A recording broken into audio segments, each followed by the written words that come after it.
Démosle la bienvenida, señor Michio Kaku.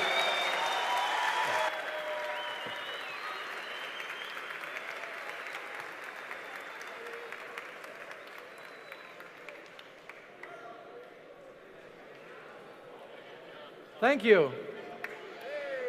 Well, after such a great introduction, I can't wait to hear the speaker myself. First of all, I have a confession to make. Sometimes all these honors can backfire. Recently, New York Magazine chose me as one of the 100 smartest people in New York City. However, in all fairness, I have to confess that Madonna also made that same list. And next year, they tell me that Lady Gaga is going to push me off the list entirely. Now today, I'm going to talk about the future, your future, the future of jobs, medicine, our society. Now, it's dangerous to talk about the future. Let me quote from that great philosopher of American baseball, Yogi Berra. Yogi Berra once said, quote, "Prediction is awfully hard to do, especially if it's about the future." Well, I'm a physicist. We create the future. We physicists invented the transistor. We invented the laser. We helped to create the internet. We wrote the World Wide Web. We also invented television. We invented radio, radar, X-ray machines, microwaves. We physicists also created the space program. We created the GPS system. And we physicists love to make predictions. When we helped to create the internet, one physicist predicted that the internet would become a forum of high art, high society, and high technology. Well, today we know that 5% of the internet is pornography. But that's because teenage boys log on to the internet. Just wait until the grandmas and grandpas log on to the internet. Then 50% of the internet will be pornography. And before I begin, let me tell you a story. Over 200 years ago, we had the great French Revolution. And one day, there were 3 gentlemen about to have their heads cut off at the guillotine.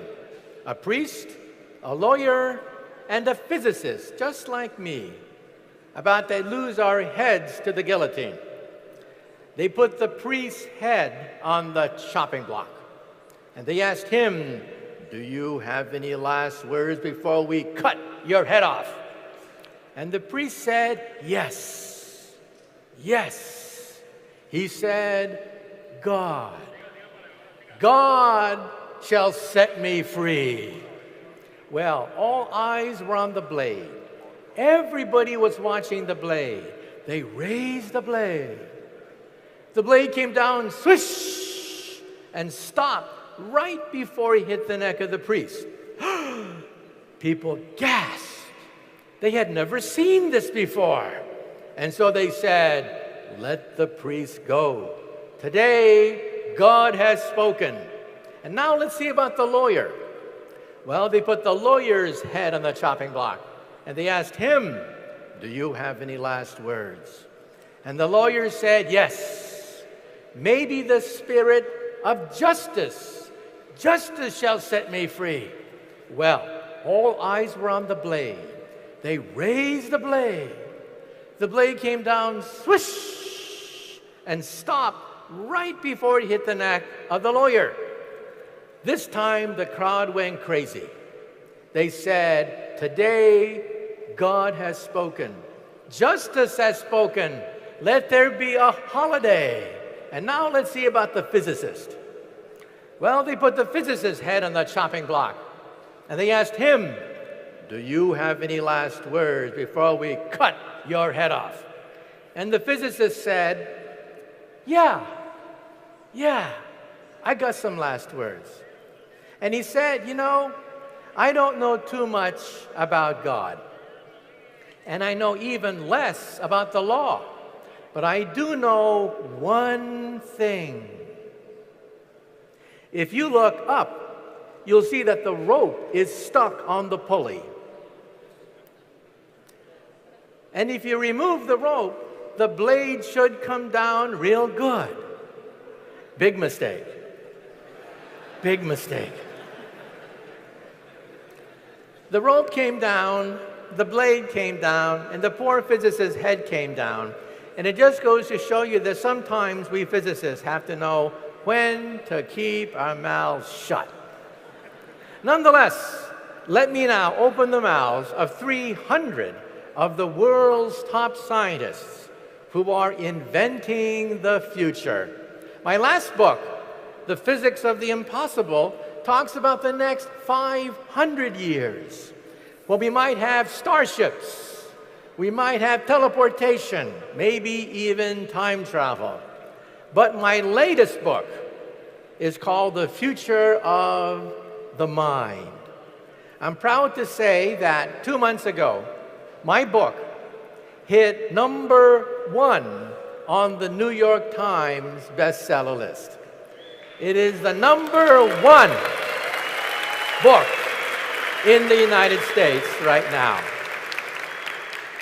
In this book, I talk about telepathy, reading minds, telekinesis, moving objects with the mind, recording memories, all of which we can do today. But before I begin, some of you may be saying, you cannot predict the future. You cannot predict the past. Nobody predicted the crash of 2008. Well, that's not true. You see, where does wealth come from anyway? Ultimately, wealth comes from science. Science is ultimately the origin of wealth. But wealth and science comes in waves. Sometimes these waves create bubbles. Bubbles on Wall Street. And when these bubbles collapse, you get a depression. So let's talk about history, and then let's talk about the future. In the 1800s, we physicists created the steam engine. That created wealth, locomotives, textile factories, tremendous wealth. And that wealth went into the London Stock Exchange to create a bubble, a huge bubble. The bubble popped in 1850, creating a huge depression. That crash of 1850 was so severe that it gave birth to a philosophy called Marxism. But we physicists are also restless. We created the second wave of wealth, electricity, magnetism, and the internal combustion engine. That created wealth, and it went into creating a bubble, a huge bubble on Wall Street. And that bubble crashed in 1929. And now we have the third wave of wealth. High technology, lasers, computers, the space program, and it created a bubble, a huge bubble. The bubble in America went into real estate, and that bubble crashed in 2008. And in Europe, it's creating a bubble even today. The bubble in Europe is in maintaining the Mediterranean lifestyle. The Mediterranean lifestyle is not sustainable.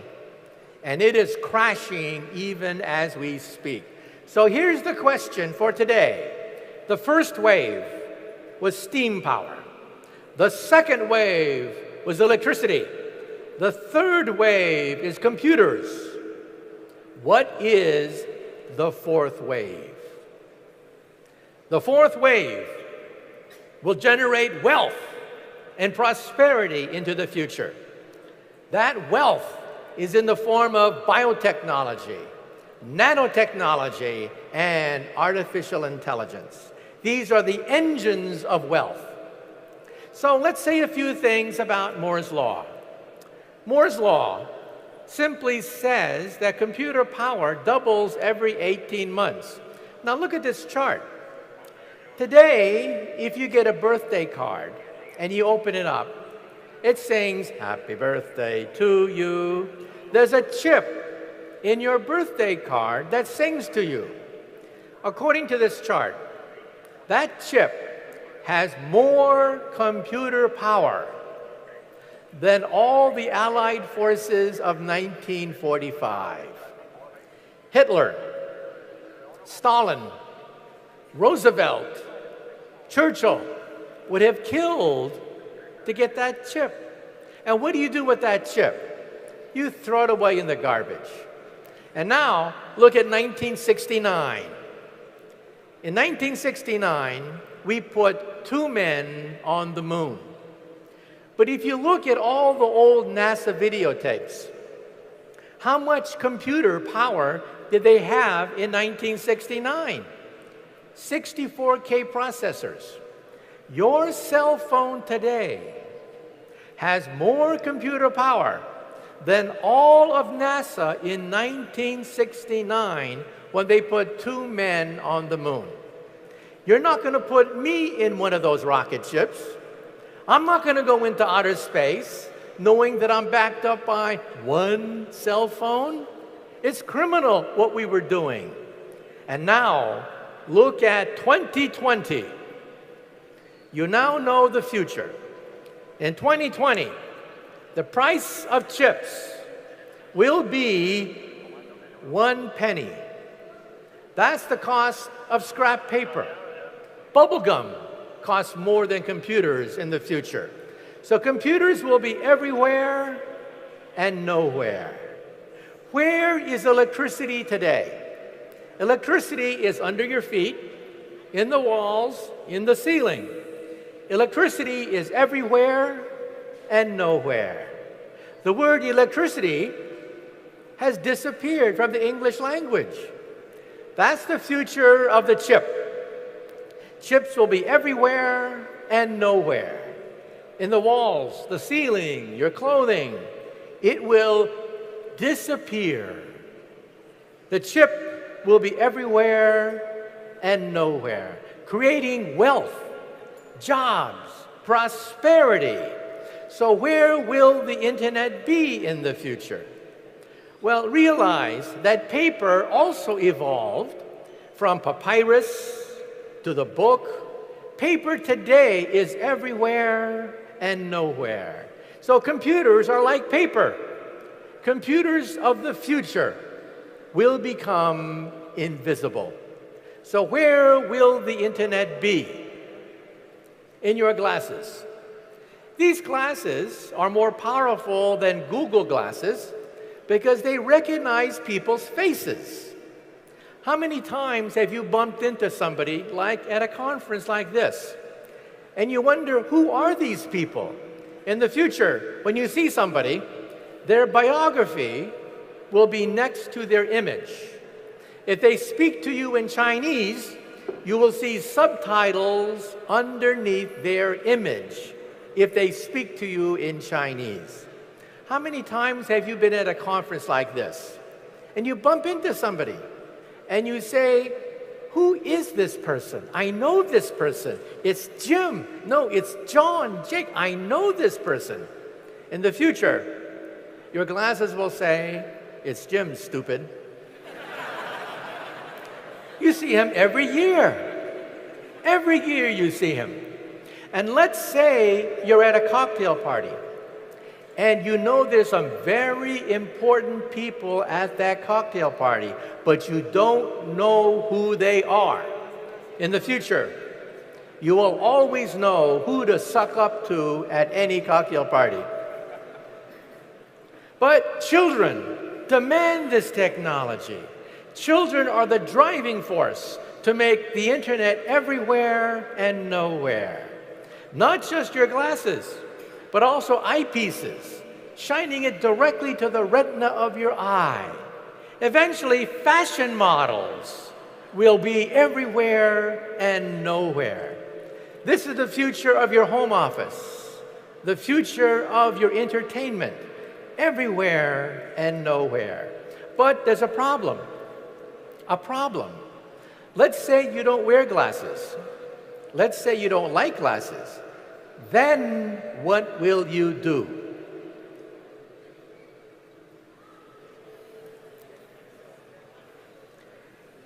In the future, you will blink and you will be online.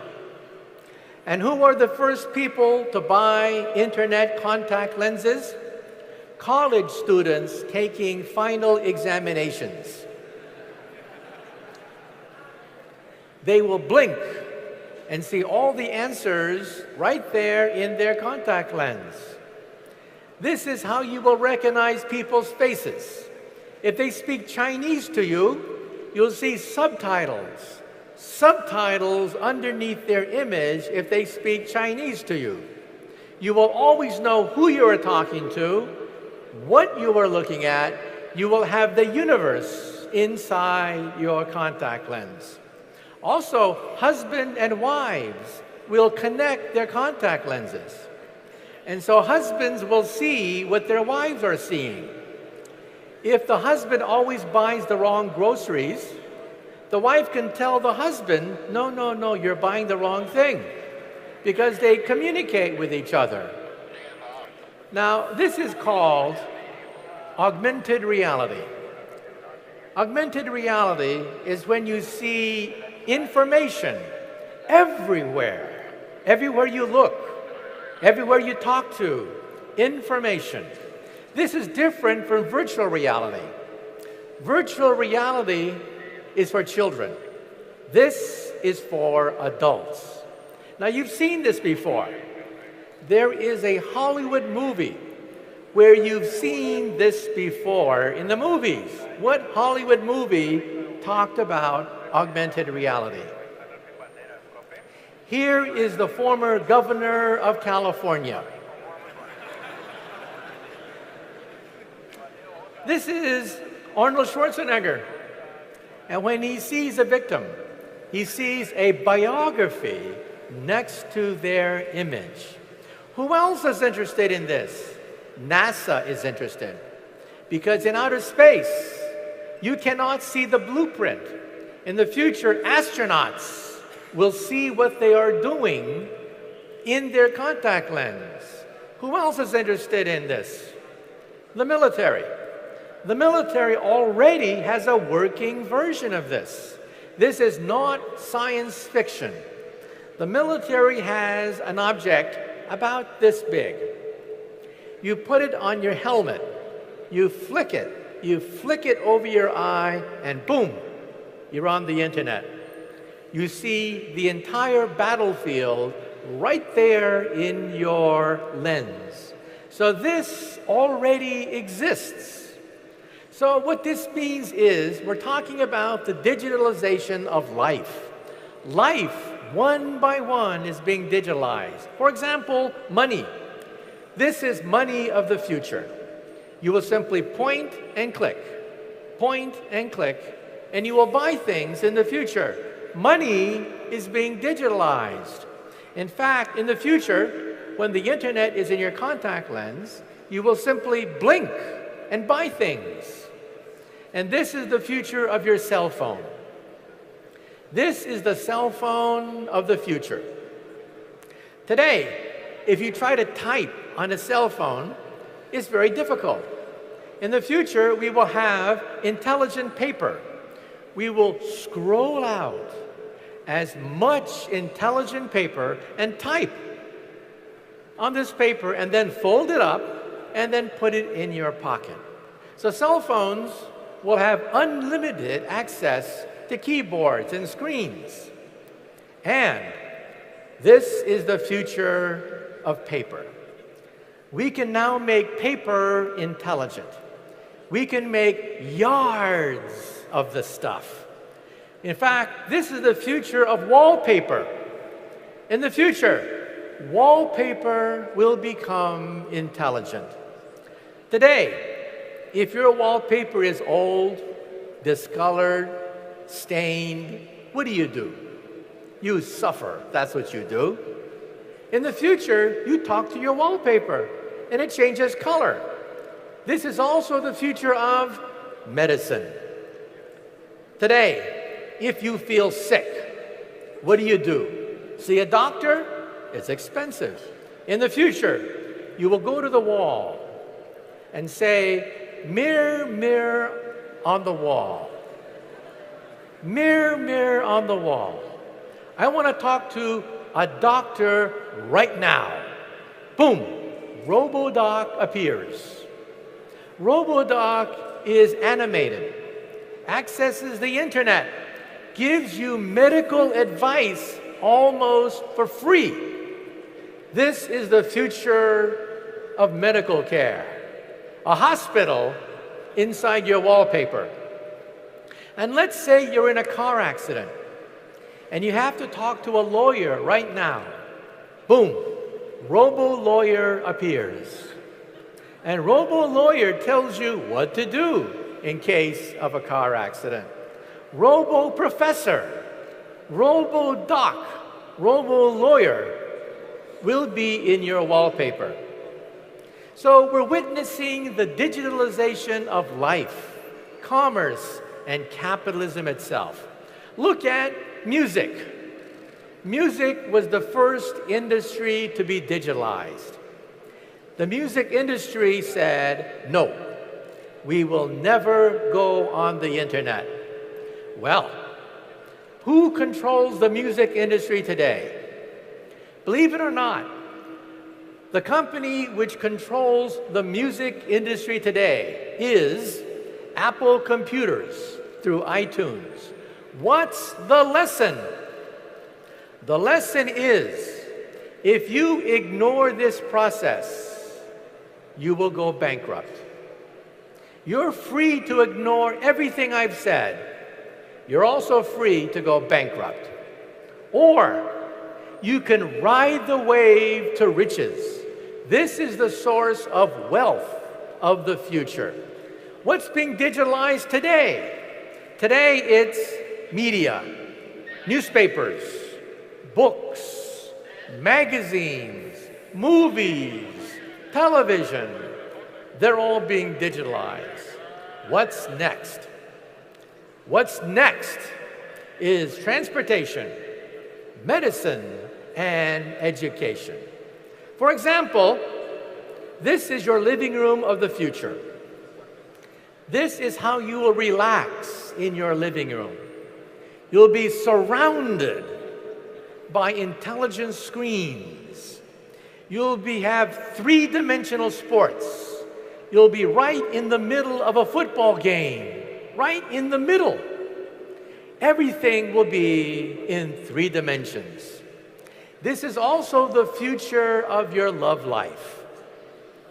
Today, if it's Friday night, you're lonely and have no one to talk to, what do? Some people get stone drunk. Other people will go to the wall and say, "I'm lonely. Mirror, mirror on the wall. Who's available tonight?" Boom! All the faces of everyone who's also lonely will appear in your wallpaper. And this is the future of your love life. Then you will see a nice movie, a nice dinner. You'll come home and say, "Mirror, mirror on the wall. We want to see an old-fashioned movie like Casablanca, except remove Humphrey Bogart's face and put my face instead." You will be the hero of every action movie. This is the future of television. This is television of the future. 3D without glasses. This was once thought to be impossible, but we scientists figured it out. No glasses, full 3 dimensions. Here's how it works. The screen consists of thousands of vertical lines. Each vertical line is a prism, cuts the image in half. 1/2 to the left eye, 1/2 to the right eye, and boom, 3D without glasses. This is coming to your living room. And this is your office of the future. This is how you will work in the future. Notice that there's no PC. The only place where you will find the PC is in a museum. These are scrap computers. They cost a penny. You scribble on them and then throw them away. They only cost a penny.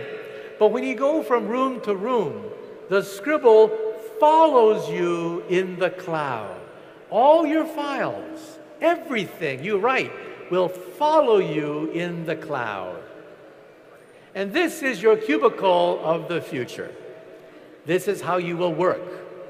Your screen will be wraparound, 3-dimensional, full color. It'll be so beautiful, you will never get any work done in the future. This is the car of the future. The car of the future communicates with GPS and drives itself. And how will you give it instructions? Mentally. You will think, and tell the car where to go. In fact, how will you communicate with these computers? Mentally communicate with driverless cars. This already exists. And driverless cars are safer than ordinary cars, much safer. Watch for it in your garage in around 2020. Around 2020, we expect to have driverless cars, seamless transfer of information when you are driving. And this is the future of commerce. How will you buy things in the future? Today, if you're looking for a wedding dress, you finally found the perfect wedding dress. Right color, right shape, right everything except wrong size. What happens today? No sale. In the future, you will take out your credit card. Your credit card will have your precise 3D measurements and print out the perfect dress. And this is how we will celebrate Christmas in the future. Today, if you want that perfect toy for Christmas, you have to fight everybody else who wants that perfect toy for Christmas. In the future, you will download the blueprint on the internet and print it in your 3D printer. So 3D printers will print your Christmas presents in the future. So what is this building up to? Something called perfect capitalism. You will have infinite knowledge of everything you buy. When you walk into a store, your contact lens will scan everything, tell you exactly who has the cheapest product, who has the best product, everything right there in your contact lens. So the next industry to be digitalized is medicine. This is huge because people are getting older.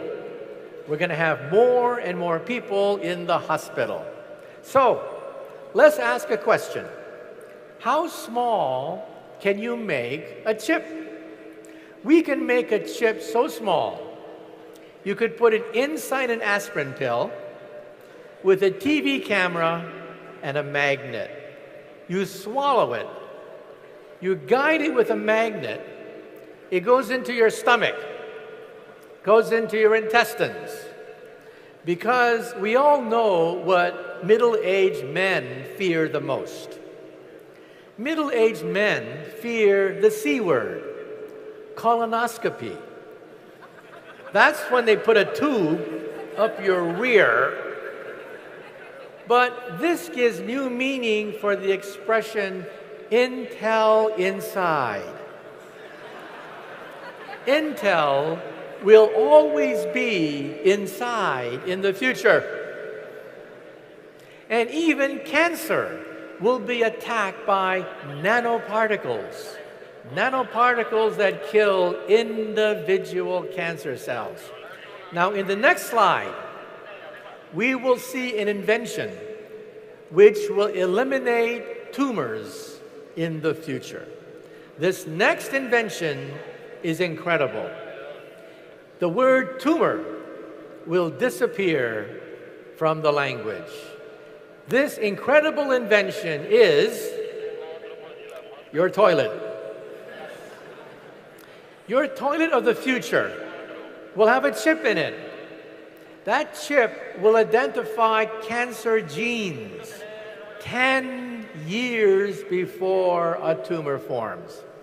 Let's say you're a woman and you feel your breast and there's a lump and it's cancerous. At that point, it's too late.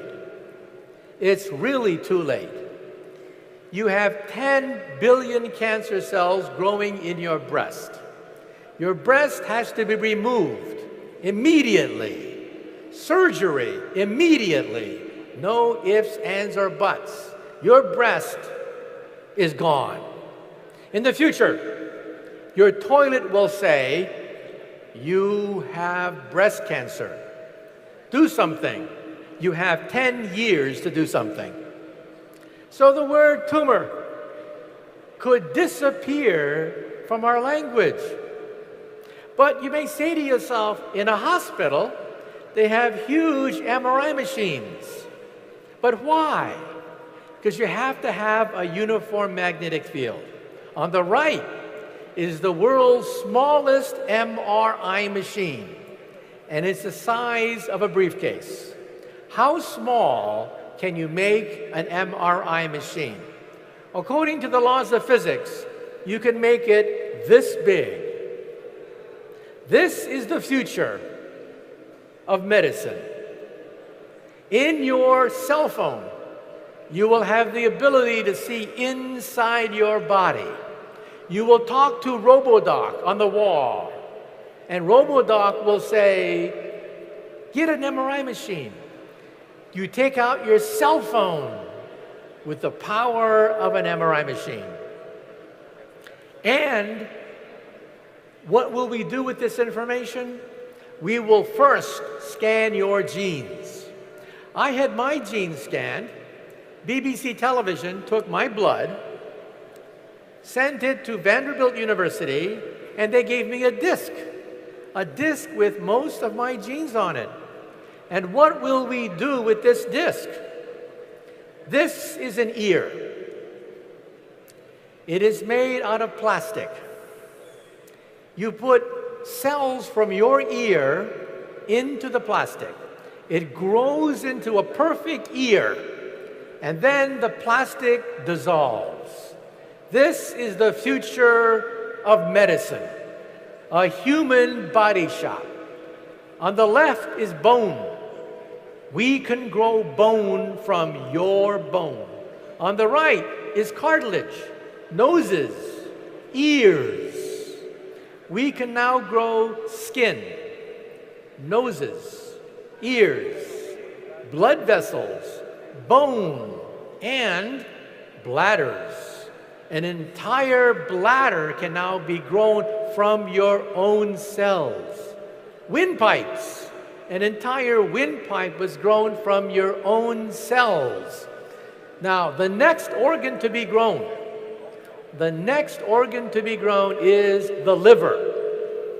So, for all you alcoholics in the audience, for all you drunks in the audience, take hope. We will grow organs of the body.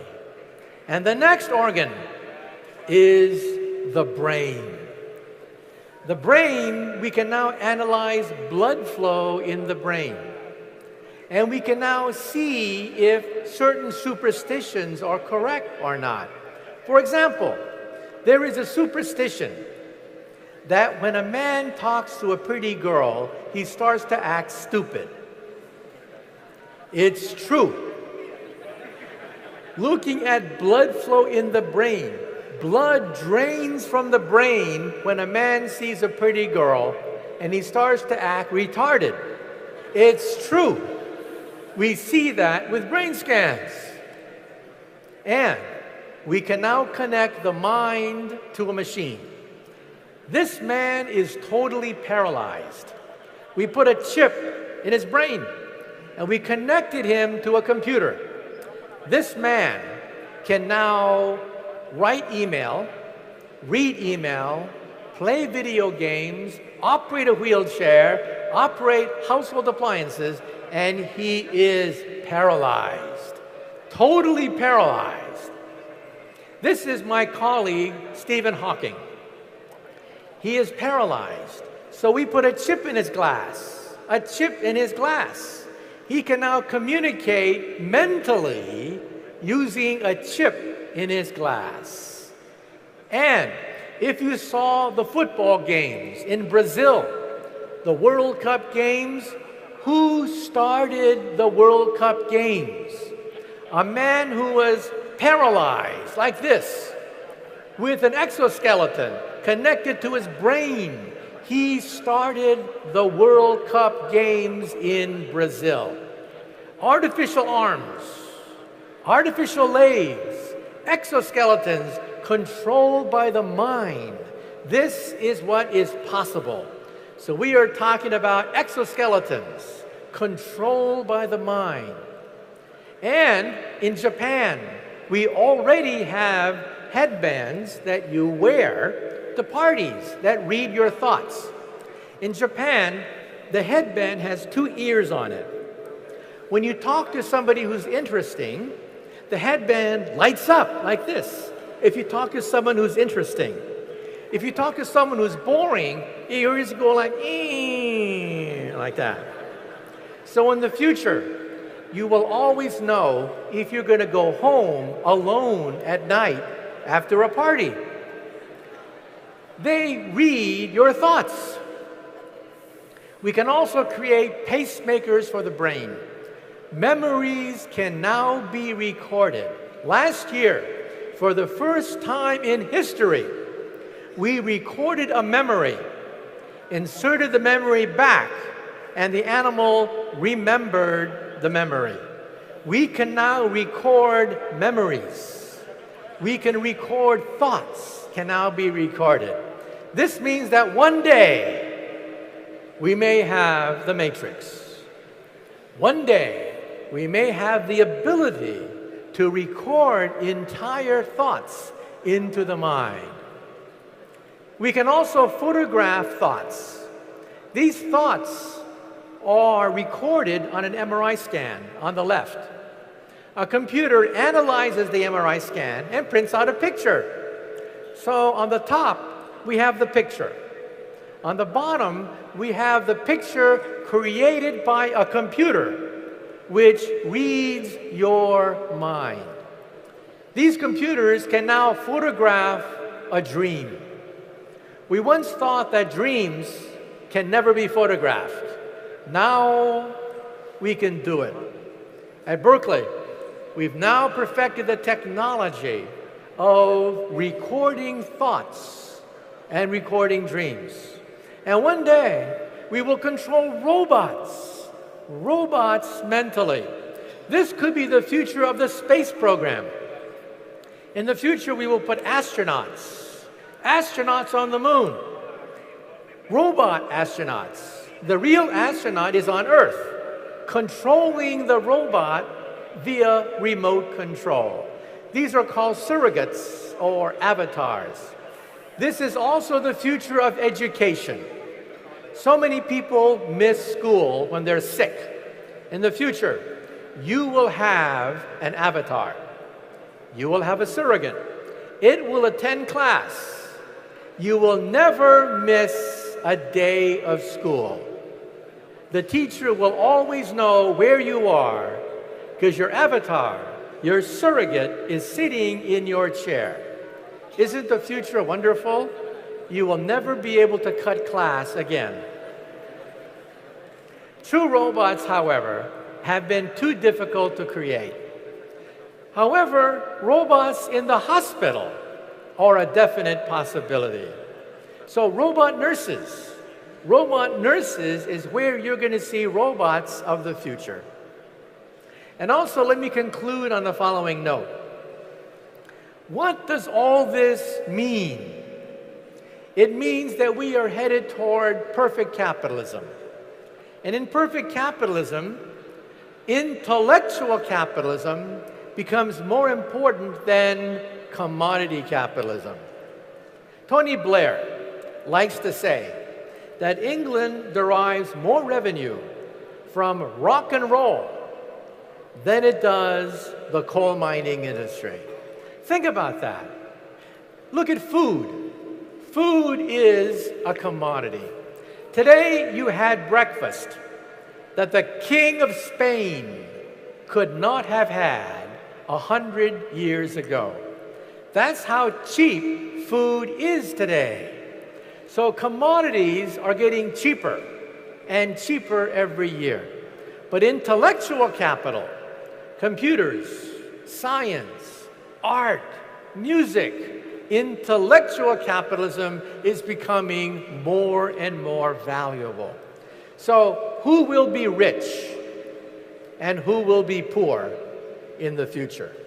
The countries which will be poor in the future are countries which only rely on commodities like food. Food is getting cheaper and cheaper every year. But intellectual capital, the power of the mind, is becoming more and more precious, more and more expensive. And that's why Colombia is at a crossroads. Colombia can leap into the future, but only if it understands the relationship between commodity capital and intellectual capital. So for Colombia, what is the lesson?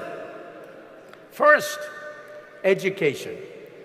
We must educate people for the future. The future is going to be more scientific, not less scientific. First is education for Colombia. Second, we must allow entrepreneurs, innovators, scientists, engineers, businessmen to flourish in the future, to create new industries, new Silicon Valleys, innovation, entrepreneurs, to create industries to hire more workers. That's number two. Three, the government has to get out of the way.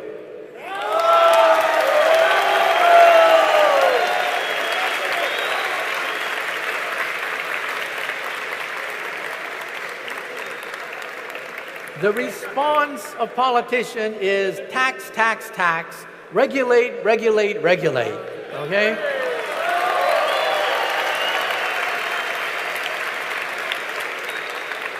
That's not the way to create wealth. Wealth has to be encouraged. Wealth has to have a nudge. We have to have less regulation, not more regulation, to allow companies to flourish, to create jobs, because that's where the jobs of the future are going to come from. And fourth, the nature of the jobs will change. Less farming and more intellectual capital, the capital of the mind. We must have both. We have to have food, metals, commodities, oil, but we also have to liberate ourselves with the power of the mind, because capitalism itself is changing from commodity capital to intellectual capital. Now, let me end on let me say another thing. Some people say that we are too connected today. We spend all our time on the cell phone. That's a bad thing. I don't think so. Because 100 years ago, when the telephone was first invented, people were afraid. They said the telephone is evil. We will spend all our time talking to a machine rather than people. And the critics were right. The telephone, we do spend too much time on the telephone. The telephone is mechanical. However, we love it. We love it because it expanded our universe from 10 people to 100 people. Now with the internet expands our circle from 100 people to 1 billion people. And who fears the internet the most? The people who fear the internet the most are dictatorships. They fear the internet because the internet is the voice of democracy, the voice of the people. People realize they don't have to live under a dictatorship anymore, and one by one, dictators are being thrown out, creating democracy where we have Twitter and where we have Facebook and where we have the internet. And remember, democracies do not war with other democracies. Wars are mainly fought by kings, queens, emperors, and dictators, never between two major democracies. So with the spreading of the internet comes the spreading of peace, a message of empowerment, a message of science, technology, and education. And now let me end on one last story. When I was a child, I had a role model. My role model was Albert Einstein. And here's my favorite Einstein story. When Einstein was an old man, he was tired of giving the same talk over and over again. So one day, his chauffeur came up to him, and the chauffeur said, "Professor, I'm really a part-time actor. I've heard your speech so many times, I've memorized it. So why don't we switch places? I will put on a mustache. I will put on a wig. I will be the great Einstein, and you can put on my chauffeur's clothing and be my chauffeur." Well, Einstein loved the joke, so they switched places. This went along famously until one day, a mathematician in the back asked a very difficult question. And Einstein thought, oh, the game is up. But then the chauffeur said, "That question is so elementary that even my chauffeur here can answer it for you." So thank you very much. You've been a great audience. Thank you for the opportunity to come to Cali. Thank you for the opportunity to give you the message of the future.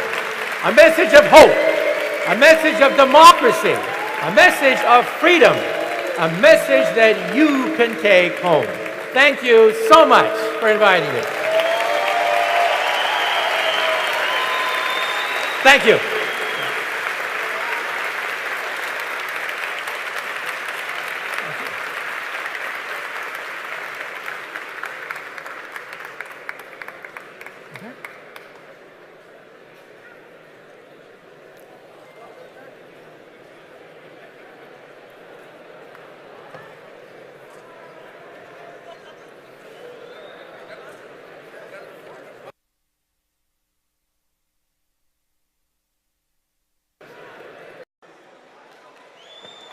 Démosle la bienvenida al señor Michio Kaku.